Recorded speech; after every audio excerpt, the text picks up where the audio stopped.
ফাঁসিদেওয়া এলাকায় আদিবাসী গর্ভবতী মহিলাকে মারধর করার প্রতিবাদে আলিপুরদুয়ারে বিজেপির প্রতিবাদ কর্মসূচি। এদিন আলিপুরদুয়ার বিজেপি জেলা কার্যালয় থেকে ঘটনার প্রতিবাদে একটি বিক্ষোভ মিছিল আয়োজিত হয়। মিছিলটি শহরের বিভিন্ন এলাকা পরিক্রমা করে আলিপুরদুয়ার জেলা প্রশাসনিক ভবন ডুয়ার্স কর্নার সামনে পৌঁছলে পুলিশ ব্যারিকেড দিয়ে মিছিলটিকে আটকে দেয়। এরপর সেখানেই অবস্থান বিক্ষোভ শুরু করে প্রতিবাদ স্লোগান দিতে থাকে বিক্ষোভকারীরা। এরপর বিজেপির প্রতিনিধি দল আলিপুরদুয়ারে মহকুমা শাসকের মাধ্যমে রাষ্ট্রপতি দ্রৌপদী মুর্মুকে ঘটনার সঠিক বিচারের দাবিতে স্মারকলিপি প্রদান করে। কর্মসূচিতে উপস্থিত ছিলেন আলিপুরদুয়ার সাংসদ মনোজ টিগ্গা, কালচিনি বিধায়ক বিশাল লামা, বিজেপি জেলা সভাপতি মিঠু দাস সহ বিজেপির অন্যান্য নেতৃত্বরা।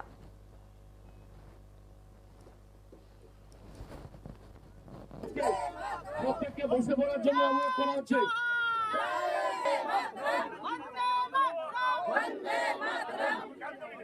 এখানে আমাদের আমার जिला के सभापति मिठू दास जी और हमारे कलचिनी विधानसभा के एमएलए विशाल लामा जी, आज हमने मुंडा अमर रहे, अमर रहे, अमर रहे। भगवान बिरसा मुंडा तुम्हारे আমরা ভুলিনি, ভুলবো না, ভুলিনি, ভুলবো। পুলিশ মন্ত্রী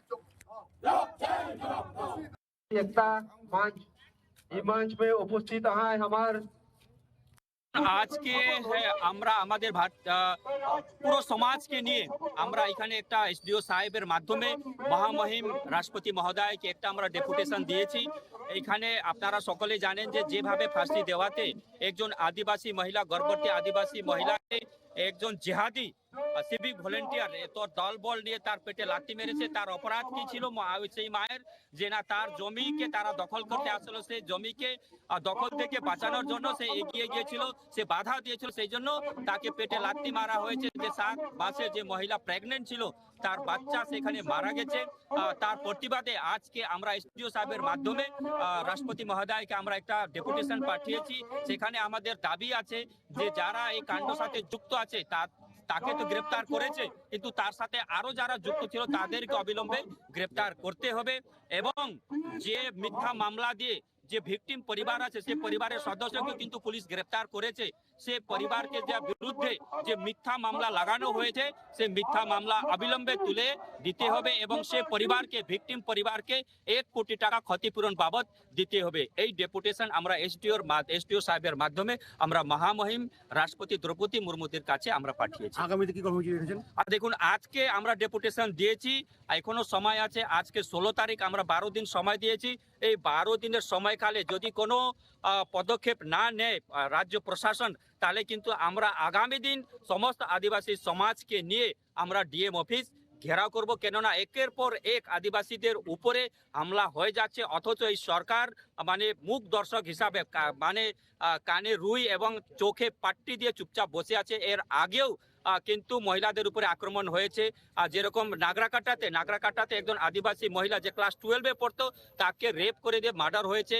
এর আগে 2022 সালে মাদারিহাটে একটা আদিবাসী পরিবারকে জঙ্গলে মানে লাকড়ি আনতে গিয়েছিল, তাকে রেপ করে মার্ডার করা হয়েছে। বালুরঘাটে 3 আদিবাসী মহিলা, তাদের অপরাধ কি ছিল যে তারা টিএমসি থেকে বিজেপিতে যোগদান করেছে, তাদেরকে এই দিওয়ালোকে তাদেরকে দান্ডি কাটানো হয়েছে। একের পর এক আদিবাসীদের উপরে মানে অত্যাচার হয়ে যাচ্ছে, অথচ এই রাজ্য সরকার চুপচাপ বসে আছে। তাদের বিরুদ্ধে যারা অপরাধী আছে তাদের বিরুদ্ধে কোনো আইনত ব্যবস্থায় রাজ্য সরকার নিচ্ছে না এবং তাদেরকে দৃষ্টান্তমূলক কোনো শাস্তি দিচ্ছে না।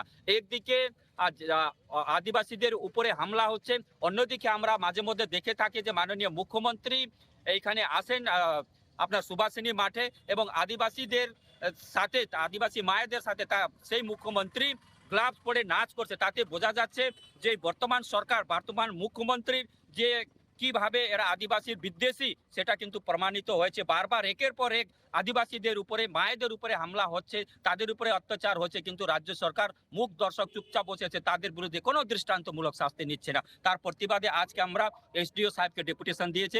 আগামী দিন সে ডেপুটেশনের উপরে যদি কোনো অ্যাকশন না হয় তাহলে আমরা পরবর্তীকালে বিশাল ধরনের আন্দোলন আদিবাসী সমাজকে নিয়ে আমরা করব। एकता मंच में उपस्थित हैं हमारे अलीपुरदुआर एकता मंच